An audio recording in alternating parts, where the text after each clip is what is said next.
Hey, what's up everybody? Welcome back to another video.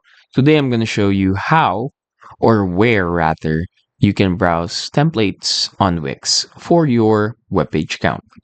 Well, there are two ways to do this. The first way is by searching Wix templates on the browser itself directly. Now you kind of want to click on this 800 plus free website templates. And already instantly you're there on the website page. Now, another way you can do this is if you are already inside the browser. For example, this one. If you're already inside the app, then just go here and then on the search bar, search for templates. And then click on website templates. And then that's it. So those are the two ways you can do it. You can do it directly or indirectly.